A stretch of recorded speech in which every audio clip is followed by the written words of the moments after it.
Hopefully all of you have some familiarity with AMF or want to get more familiar with it, or if you've ever tested an application that's used AMF to communicate, then you're probably here to make your life easier. Thanks.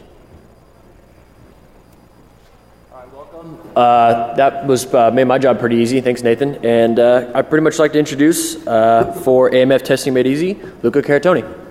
Thanks. Thanks a lot. Thanks for being here. Blackhat has been a blast yesterday. I hope you're gonna enjoy today as well. And hopefully, my talk is gonna give you something good. Today we're gonna speak about AMF testing, and in particular how to improve efficiency and how to speed up testing of AMF-based application. Just a couple of words about myself. I work as a senior security consultant at HackersSecurity. Actually, I would like to thank my colleague for the support on this research. I do love Java. Some people hate Java. I actually do love Java. And this talk is kind of bridge between web application security and Java security, which are my two main focuses. What else? Oh, I'm Italian, although I don't like very much soccer, and I do pay taxes. So what else? I think we can probably get started. I need to provide like a quick overview of AMF.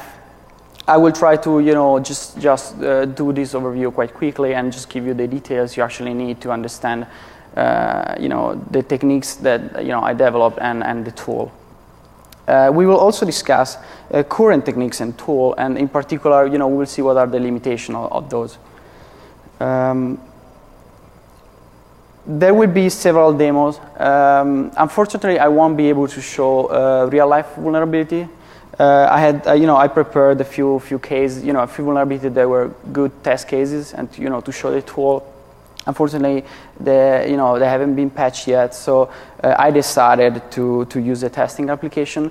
And nevertheless, I think the application I developed, I modified from a Adobe test drive application. It's pretty good to understand the kind of vulnerability that you may normally find in AMF-based application. Just to clarify, we're not discussing today about bugs in the AMF protocol or the implementation of the actual protocol exchange. We are discussing about finding vulnerability in application developed using Flex and AMF remoting and those kind of technologies. So you're probably familiar with Adobe Flash. Flex is basically an SDK built on the top of Flash technology. And as you probably know, Flash applications are not just shiny interfaces. They may actually be very complex applications with complex and big business logic. And that's possible thanks to ActionScript, which is an object-oriented programming language. Starting from Flash Player 6, Adobe introduced AMF, which is a binary protocol to basically serialize ActionScript objects. And the ActionScript object graphs are basically property in the form of key value pairs. The idea behind AMF is to either save and retrieve application resources locally, or, for example, exchange the data between client and server. It's a binary protocol, so that's definitely way more efficient than text-based protocol. And moreover, as the serialization is natively done by Flex, that actually allow you to reach quite good performance. So for end user, a Flex-based application using AMF looks like just a normal Flex application. But definitely, if you're an old school hacker, if you watch things with TCP dump, you actually recognize that we have a binary blob passing as in the body of HTTP requests. And if you're a web hacker and you probably use tool like Burp or other proxy, for you AMF is most likely a tree representation with, as I said, value key pairs. And in this particular case, we have a message and an operation, which is in this case is get flags and bin object names. Now, just a quick difference between AMF version 0 and 3.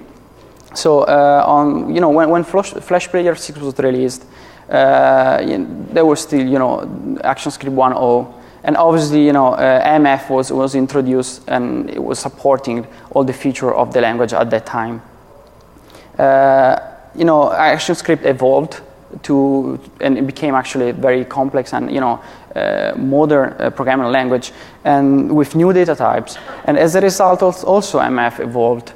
So while releasing Flash Player 9, Adobe also updated AMF specification to version 3, which, as I said, supports new data type, which are the new data types supported by the language. There are also many other differences. One is, for example, that we can send not only object instances by reference, but also traits and strings can be sent by reference between the client and the server. And then there is also support for externalizable, which, if you're familiar with Java externalizable or the .NET externalizable, is basically a way to build your custom serialization and deserialization components. Moreover, we have also, it was actually introduced variable length encoding schema, and all these things are very important if you consider that tools need to parse and process and visualize AMF based communication. In particular, during this talk, I will be discussing about remoting, so Flex and in the context of RPC. And BlazeDS is basically a very well-known and very widely deployed implementation of a Java server-side remoting technology. And it's basically a way to connect Flex client to legacy backend or complex application on a backend side. So we can have a Flex application or a Hair application, which is an application developed with Flex technology standalone on your computer. Communicate with a server that invokes, in this case, in the case of BlazeDS, Java methods. So in practice, we have clients invoking remotely Java methods from classes which are deployed within a normal application container. So, for example, Tomcat or JBoss, whatever J2E application server. The techniques and the tool I develop definitely work for Java-based remoting server, but actually most of the content can be easily ported to other programming languages and other technologies. So you may have, for example, a Flex client communicating to PHP server-side, to PHP server-side component. And yeah, as I said, most of the discussion we're gonna do today actually apply perfectly for, can be ported easily to those languages as well. Speaking about AMF, for the content of this presentation, we actually need to know that there are several request and responses type. What matters here is the specific type, which is the remoting message that allows, as I mentioned, RPC communication between a Flex client and BlazeDS in this case. Each communication channel can be defined and specified by 3 items: an endpoint, which is an URI, which is basically the entry point for the AMF messages. And then we have a destination server and an operation, which are the equivalent of the Java classes which are exposed by the remote server, and the Java methods, so with arguments and the return value. So we may have, as in the diagram, a client communicating over a channel to a BlazeDS server, and the BlazeDS server has, some classes loaded in the, application container, and those methods are exposed to the public. Now, why is still relevant in 2012, something that, was actually released in 2002? So AMF 0 was actually released with Flash Player 6. There have been several research in this field. However, none of those actually focused on coverage and effectiveness of testing. So I will just give you a quick overview of this research and what are the limitations of those techniques, and how I try to overcome those limitations.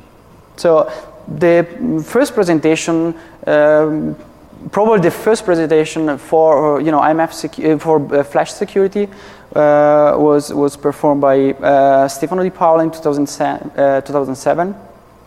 But actually, 1 year later, here at Blackhat, Jacob and Kevin presented an overview of the security risk introduced by MF3, and in particular about BlazeDS.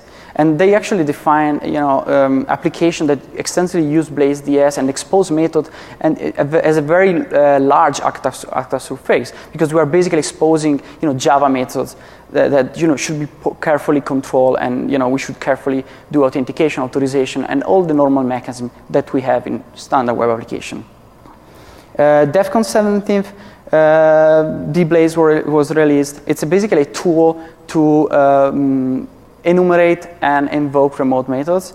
I will discuss in a minute the technique used by the tool. Probably the most comprehensive presentation on the topic was delivered by Marcin Wojciechowski during an OWASP meeting in New York. He basically touched several aspects of testing flex application, but the main point for this presentation, from this presentation for me, was we actually need to build custom clients if we want to carefully test application. Most of the time, and especially business-grade application, use custom object, so custom Java object that need to be built and sent over the wire in order to invoke specific method and properly test all the code. As a result, we had also several tools that obviously started supporting the technology, from BARP to Charles Proxy, other proxy, WebScarab. There was a plugin that then was incorporated into the main branch.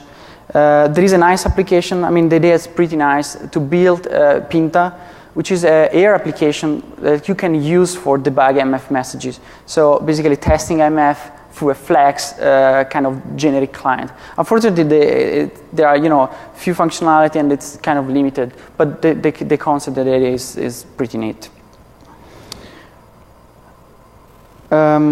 If you go through all this research, you will actually see that the technique used, most of the techniques actually can be summarized in two points. The first one is we wanted to inspect and analyze the traffic, and that's normally performed using network packet analyzer or HTTP proxy, BERT, for example. And once we have we have a way to see what's passing over the wire, and we actually have a way to tamper those things. As in normal web application, pen test, we want to do first the enumeration of all the endpoints and parameters and whatever. In this case, we need to do a proper enumeration of endpoints, destination, and operation.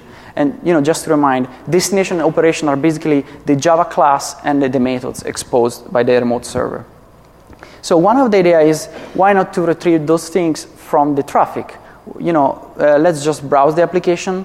The Flex application in our browser, and let's make the application generating all possible messages, and let's analyze and enumerate those messages, which is perfectly fine. But you can already think about some of the limitation. Then there is another idea is we have a Flex application on the client. The Flex application is loaded within the browser, so even in a black box testing environment, we can actually decompile the application because we have the application and get the endpoint from there. Another technique used by dBlaze is brute forcing. In particular for BlazeDS, that's quite good because due to the Java strong typing, we're gonna get from the Java exception a clear indication whether the type we send is somehow the one expected by the remote server or not. So if you're going to send a string and the server expects an integer, we're probably going to get an exception. And the message of the exception would easily allow us to understand, what are whether the parameter is, the argument is correct or not. So if we, iterate these things over and over, and we have good word lists, yeah, we can theoretically do brute forcing. And that's equivalent basically when you want to do, for example, brute forcing or RMI endpoints.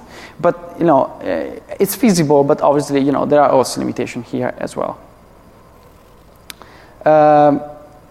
Unfortunately, life is a pain, and well, if you're doing pen test and you like web application, after a while you are kind of bored because do application, they are interesting, but the kind of bugs you find they are more or less the same. And in this case, we have a binary protocol, so it's big pain, but it's also big fun. Unfortunately, you start using the tool that are out there, and you also discover that some of these tools are not even able to parse, customized messages and messages that use custom Java object. So just to summarize, the technique presented so far are quite good for black box testing because they do not require basically knowledge of the target. However, they are indeed time consuming. So if we want to enumerate, as I said, all endpoints and the operation, we need to browse the Flex application. We need to use all functionality, try to trigger all possible option, and then dump the traffic and then enumerate the endpoints. That's time consuming. And then there are also several questions. How do we actually handle custom object? So how about custom object used by the Flex application sent over the wire? How do we discover hidden services? Something that is not used by the Flex client, so you won't see any reference in the Flex client, but it's actually exposed, and the server is there just waiting for someone to invoke those methods. And finally, how to ensure coverage? I mean, if you're doing professional testing, we want to cover all possible endpoints, and we want to carefully test the application. That's our goal. That's our work.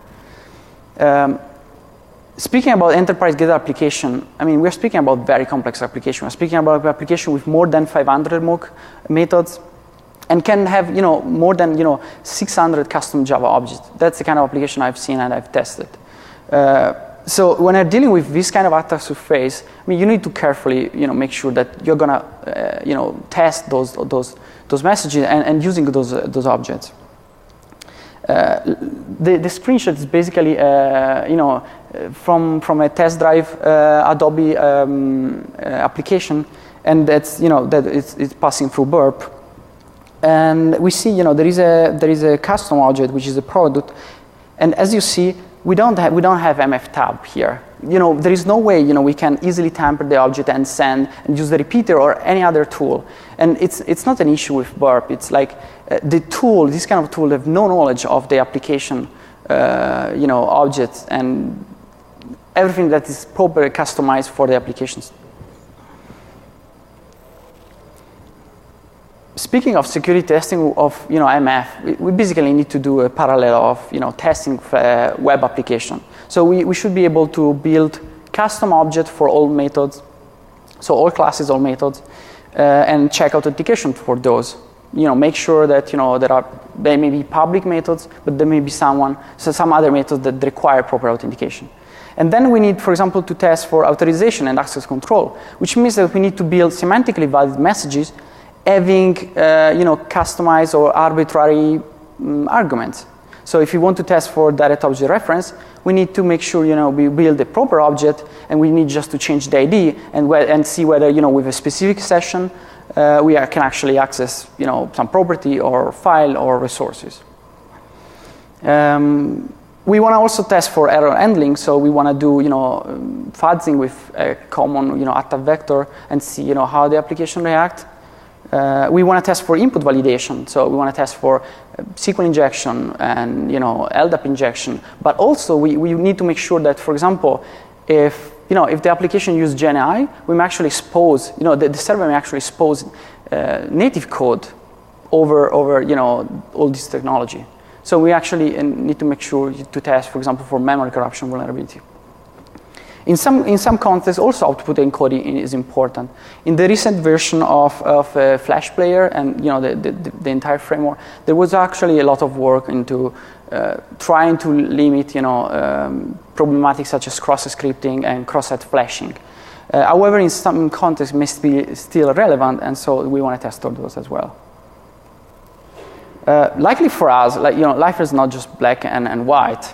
And especially if you are doing vulnerability research, you can assume that you can get the application library. So even if you don't have access to the source code, but you're testing like a product or something you actually control, you can actually retrieve and use the application library and application resources. So we can actually use what's normally referred as a gray box testing. So use application resources for helping generating object and proceed further with the test. And based exactly on this idea, I built Blazar, which is a custom AMF message generator with fuzzy capability. The idea is basically to use method signature, the method signature defined in the Java classes and Java reflection to build dynamically valid objects. It comes as a Barb Suite plugin, so and I'm really big fan of the tool. And the idea is I don't want to leave the tool. I mean, I'm very familiar with the tool. I love all the built-in tools that are very useful. I don't want to build something else. I just wanted to use everything from the tool. I wanted to start sending messages from the tool and see things in the tool. It works for both versions, the free version and the professional version of Burp, as the extension works on both versions, and it actually supports the fantastic new look and feel. It's released as GPL software, and I look forward to your comments, especially if you're interested. Check the code, because as usual, that's the best way to understand how all these things work. To use Burp and Blazar, you basically just need to instantiate Burp as with the other extension. So you add in the class path jar of the extension, and you launch Burp. And in this case, from every basically possible context menu, where in case there is a remoting message, you can launch Blazar. The basic architecture at the high level is there is a package generator, which is based on the Adobe open source libraries for generating the actual AMF messages. And it's, I basically wrapped around so that you don't need to, specify all parameters and everything. You can easily build messages, and you will see in a second during the demo. The core of the tool is probably the object generator, which, the component that makes possible to automatically build object from the application resources. And as I said, we're gonna, we use Java reflection and kind of best fit heuristic. Anyway, I will go into detail a bit later during the presentation. Surrounded these two components, we have a lightweight fuzzy infrastructure. So we need to, process tasks. We need to generate and define attack vectors. We have a few parameters to tune. So everything is managed by obviously different other components. If you want to look at the code, those are the classes, the main classes of the application. The idea, as I said, was initially to have something completely integrated in the tool. So I really wanted something that I didn't have to, for example, check the standard output or another log file or whatever. I just want to have everything in the tool.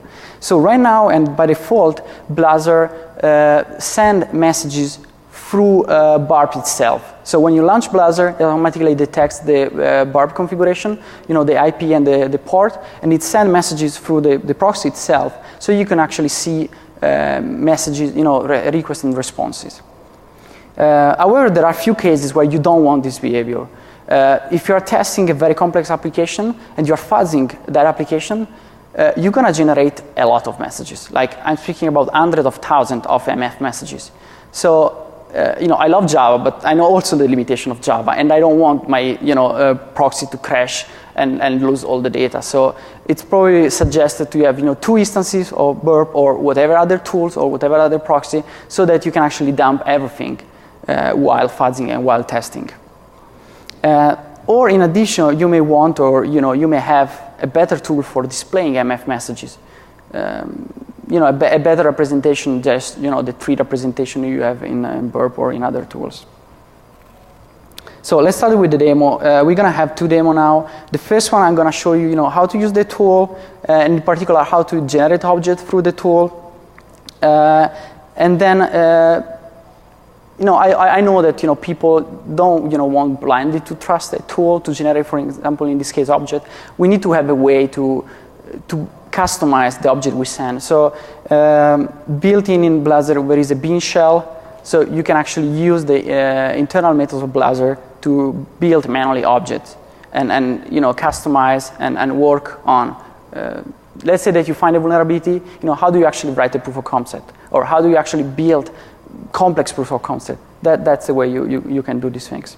And then we're going to have another demo that I'm going to show you how to discover unauthenticated and exposed operation. Okay, so I have here, it's a test drive application which is provided by the BlazeDS framework and comes with everything packed, already a database with all data. So there are actually different applications. The one I'm using and I actually modified, it's an inventory management. So we can search for things. I don't like fonts, so I wine, and you can search for things, but obviously you can also create new entries. So we can just create a Blackhat entry, just adding something, and then I'm gonna save this object.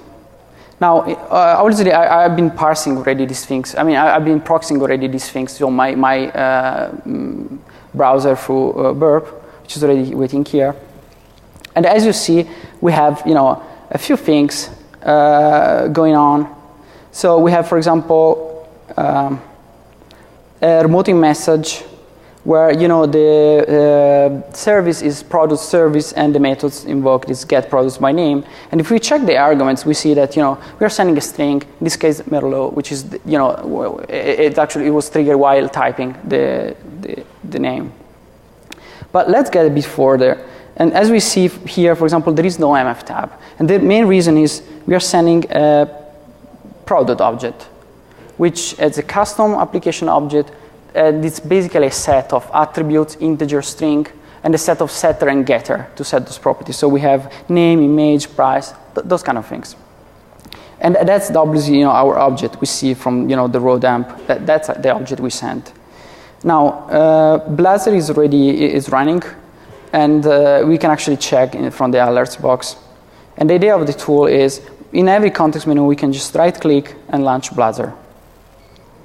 Now we can do several things here, but the idea is there are four tabs, main four tabs, and that guides the user through the configuration. So first of all, we're gonna add the application library.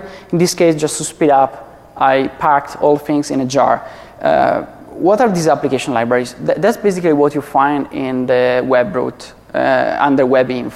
So you can even blindly collect all jar and just pack or select all of those, or you can actually investigate a bit further and just to limit. But anyway, that's basically just importing jar or classing or sources.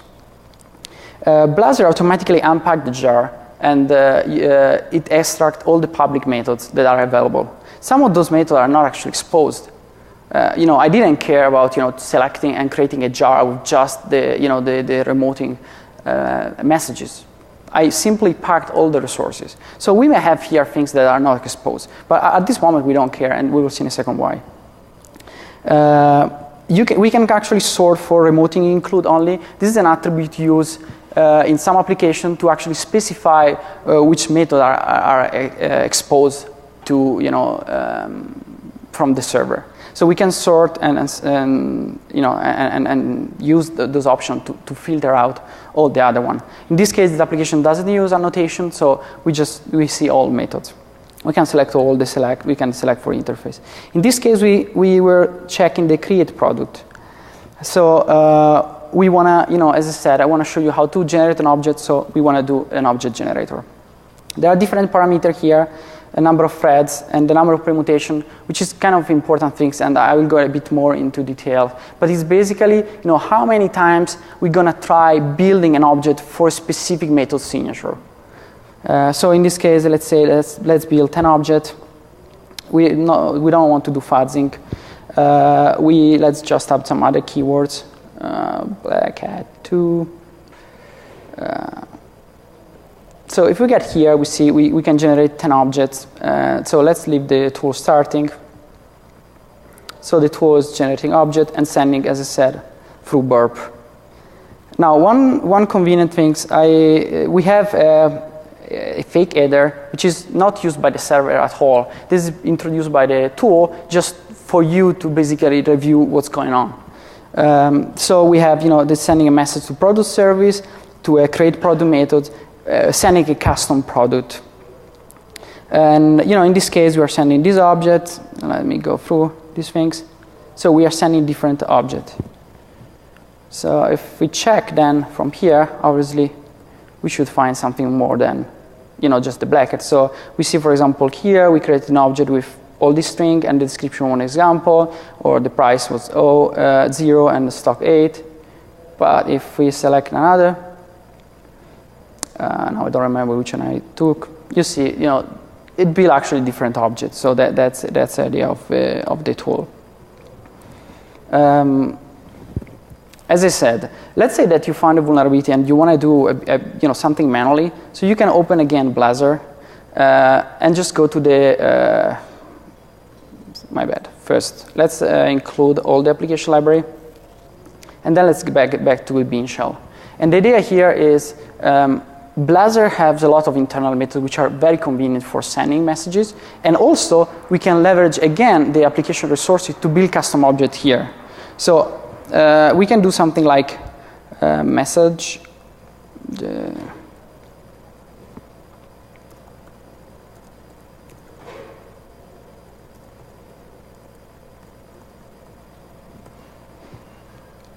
And that basically built, the communication object. So we need to specify where to send our stuff. So once again, we want to proxy these things through burp. And then we need to specify the endpoints of the AMF. Let me go through these things, which is in this case samples, and then message broker, and then AMF. And then in some cases it may be interesting to specify a cookie. In this case we don't really care. And that's the way how we generate the object used for sending messages over the wire. Then we actually need to build a specific message that you want to send. So for a specific method and a specific class and a specific method. So we're going to build a message skeleton.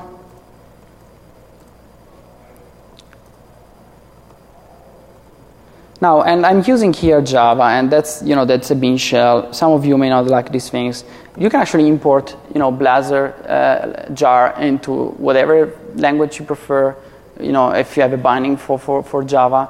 JRuby, for example, or whatever, and then use the language, your favorite language, and basically use the inner methods as well.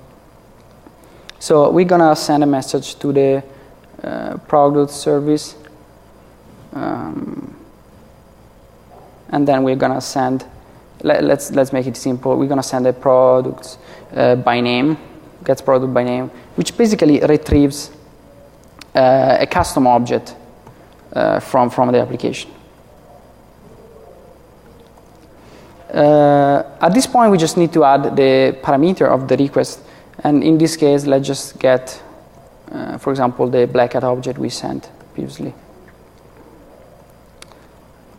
And finally, we just need to send those things. So we send these things. Obviously, this is proxy again through burp. So we're gonna get a get products by name with a Blackhat. And here we should see, our custom object here. So we can leverage all the application functionality through the tool itself, and even customizing, the way we use and we send packet. Now, let's say that, for example, we want just to do enumeration and discovery. So let's open Blazor once again, just to. Let's clean here. Now, let's say we want to discover which of those methods are actually exposed. So we select again the application functionality. We don't care. We select all methods. We want to generate a lot of messages and see what's going on. Let's improve the number of permutation. Let's speed up, so we won't wait. we will leave the data pools, and we will discuss what's the concept of data pools, which is a kind of very important for the tool here. And we're going to generate messages. The tool is pretty fast, so we can actually see on the standard output, if you want, the tool generating a lot of messages from all endpoints. Some of those, as you can see here, are method not found. So which means that the service is correct, so it is exposed, but that specific method is not exposed. Or we may find, for example, no destination with ID, which show us that those specific service is not exposed. And if you have a pro version, of Burp, you can actually use the built-in tools to filter out. So we can filter out by non-destination ID.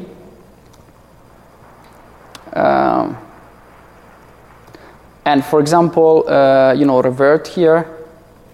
So we will have all the things that are actually valid. Of course, here we will have also some messages that pertains to method that to messages those methods are not exposed. Now, if we get, for example, through the stuff we got, we actually see that we can sort out by length. And for example, here I added a fake method that is basically a debug service method, which is not used at all by the Flex application. And and uses actually a custom object, which is a string and another custom object encapsulated. And that was probably built by Blazor, and that's a kind of default file that it's retrieved.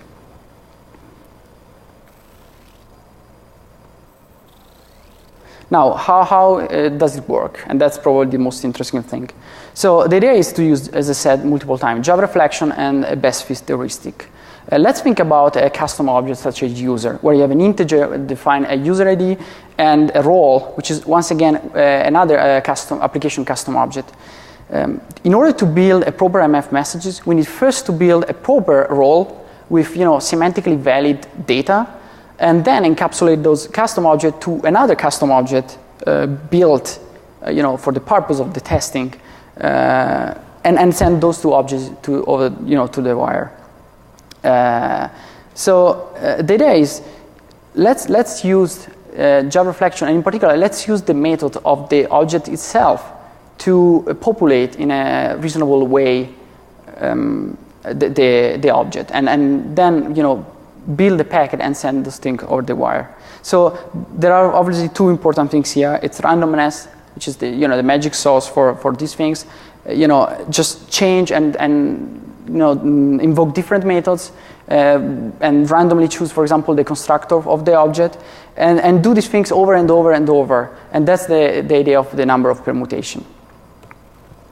There are also two important things. One is the data pool. Data pool is basically the idea of containers for good data. And good data here is semantically valid data. So it's data that's relevant for the application, and as a result should be customized in the tool before do actual testing. And using this user good data, we actually build valid object. You may think that's a kind of strong assumption. What we already know what's a good user input, but most likely if we browse partially the application, we're gonna get most of the relevant type for primitive types and string, and that's all we need here. In particular for string, we also have the concept of active vectors. So we have the idea of polluting somehow the string data pool with string that are, they may trigger, for example, input validation vulnerabilities such as SQL injection. We have an option that basically specifies the probability of having an active vector inside the data string pool. And the core techniques are basically, we have different, we iterate through all active vectors, we iterate through all destination and operation.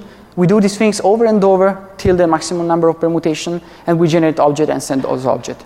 How do we actually generate the object? So if it's the string signature is, corresponds to a primitive type, we just assign an object from the data pools of the specific primitive type. Otherwise, we use Java reflection again to go through the object And as I said, we have application resources, so we can go further and retrieve things from the application library and build even customized object.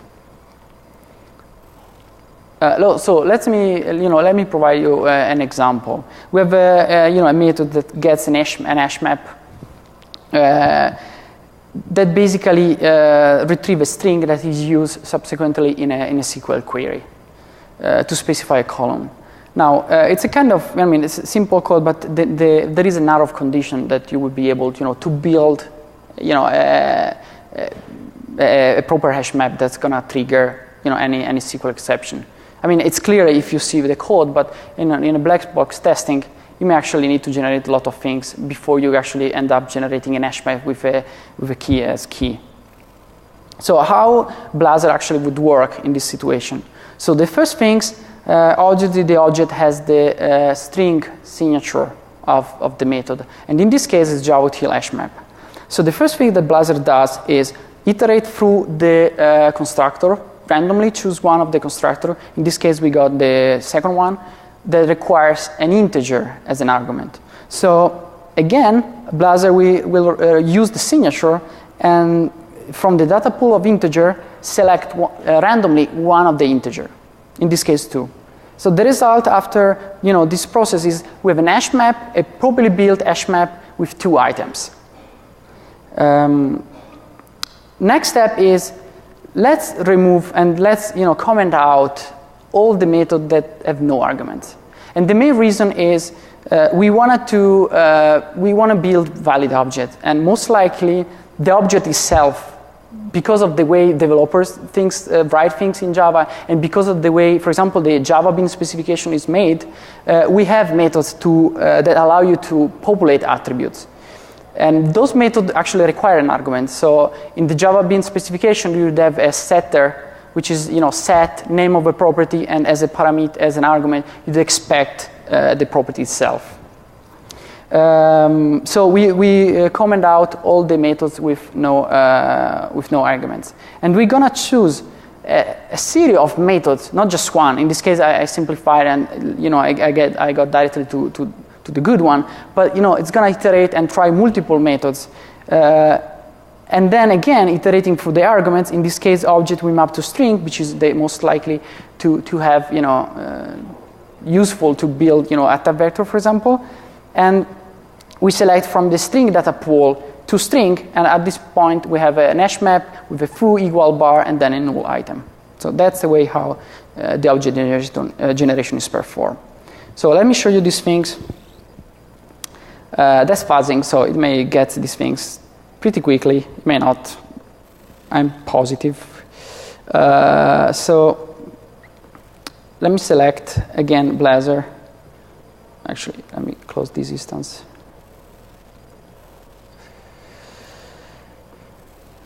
We're gonna select again the application library. This is the method we want to fuzz get product by hash map. This time we want to do a bit more permutation. Want to be quick. Let's leave the attack vector probability, which is, as I said, a way to pollute the data pool string. We can import attack vector from word list loading a file, but we can just simply type any kind of attack vector you may want to use.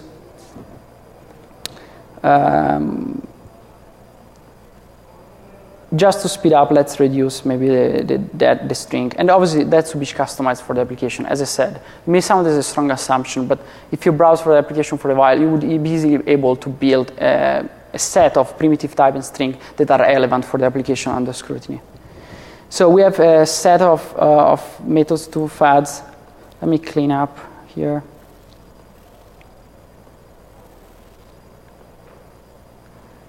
Now the tool is generating stuff. If you see from here, we're actually generating hashes different way. Some have null, some gets get trigger exception. And if we get back to burp, let me try to filter out. Oh, for example, here's one. We already get, we were passing example, so it's not a valid. It's not a valid column, and that's actually trigger SQL exception. We can once again filter from using the built-in tool. So we'd actually see here, a few messages that are still generated by the tool.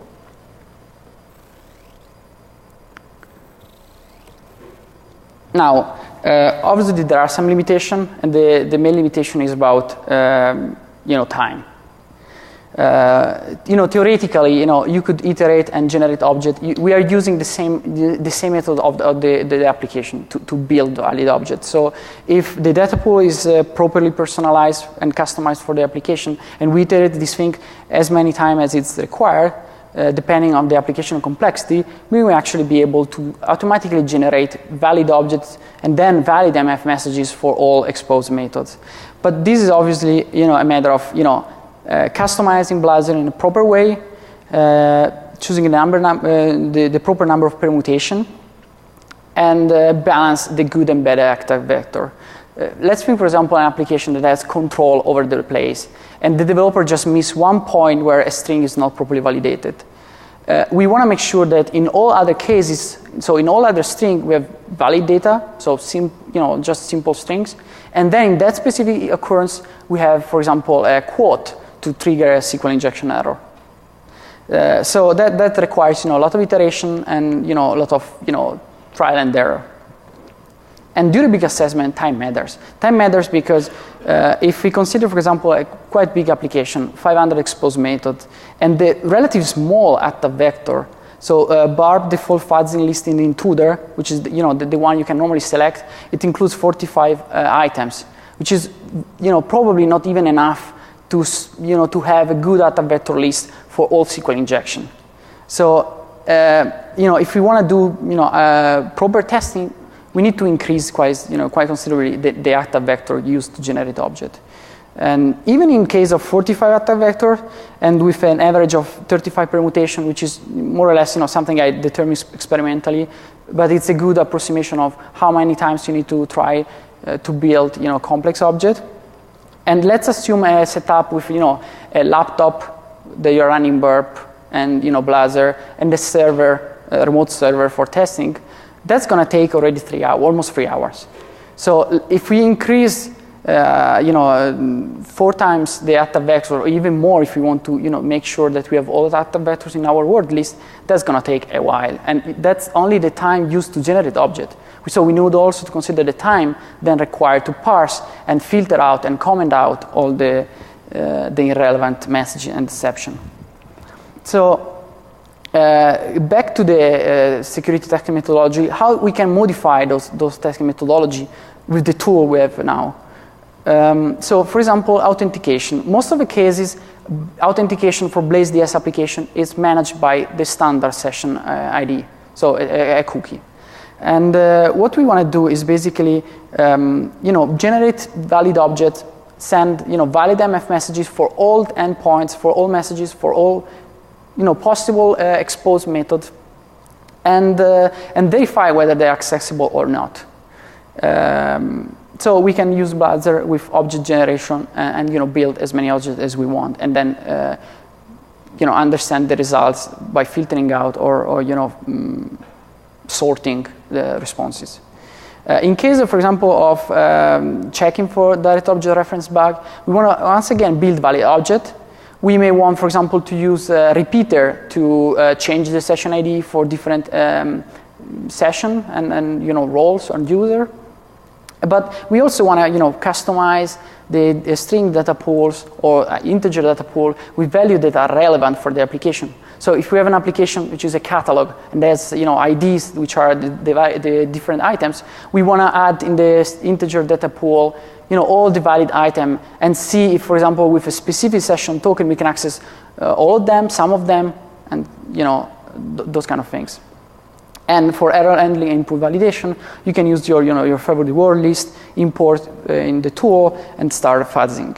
And then again, sorting responses by sites, which, I mean, I guess that's what normally people do also for web application security testing, standard web application security testing. Filtering research by term, or, in case of exception, and those kind of things. Also, it may be relevant for you if, you want to speed up the processing. It may actually be beneficial to have something more that you can use to parse the responses. And that's actually something planned for the future. So wrapping up, the approach and the tool has been proven to be quite good for increasing the coverage and effectiveness of finding vulnerability in BlazeDS AMF-based application. And the idea was not only to have an easy tool, but also something that could be used by professional pen testers to then personalize the payloads and the actual proof of concept. So you can actually import Blazor resources, so the jar, and use the expose methods. Now there are a few improvements that I'm thinking and I am actually already developing. Two upcoming are the possibility to import also source code and classes directly from directory, recursively from directory, not only jar, which I mean it's an obvious feature. Another improvement which is going to be released pretty soon. It's the idea of sandboxing the object generation. So we are using application library. And testers may not be using a virtual environment or a PC just for testing purposes. They may use their laptop. So we actually don't know what the methods are gonna do. The application methods are gonna generate. So we may have side effects such as file generated on a file system, that kind of stuff. So to prevent these things, we can, people can already use Java Security and the normal Java Security Manager, but I would like to implement something that basically gets out of the box sandboxing for the object generator class. And I got some feedback from my colleague, and a couple of the ideas were to have a tool for displaying AMF messages within the tool. So sometimes it's very difficult, especially with complex objects, to understand what's the actual structure. So it may be beneficial to have something that's able to show a 3D view of also customized object.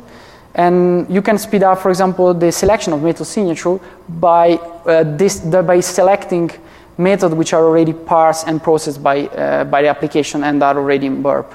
So if we have endpoints they were properly invoked in burp history, we may want already to have the tool selecting those methods. That's basically my presentation. If you have any question, we have 2 more minutes. And so I can answer your question now or later, or by email or Twitter or whatever you prefer. Any question? Yep.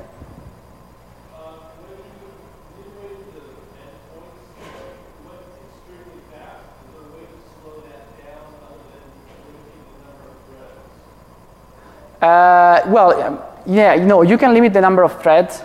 So the endpoints is actually automatically retrieved by Blazor while selecting a specific message. So the endpoint is basically the entry point for all AMF messages. And what matters in terms of invoking the remote method is basically selecting the right service and the right operation, which are the equivalent of classes and method. So if I understand correctly, your question is, I can, when I select Blazor here, Blazor has already knowledge of cookie, for example, or custom headers, or the endpoint. So what we need to do is just define the other properties, so classes and method. And then yes, the only way to slow down is basically to limit the number of threads, and you can do everything from the tool, from the GUI, but definitely you can use, standard output is actually used for dumping raw Java objects. So I built, using once again Java reflection, a methods to unpack Java object and display those objects, which is the one,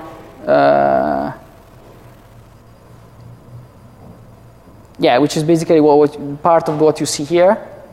So that's the way how you see, what's the class and the method.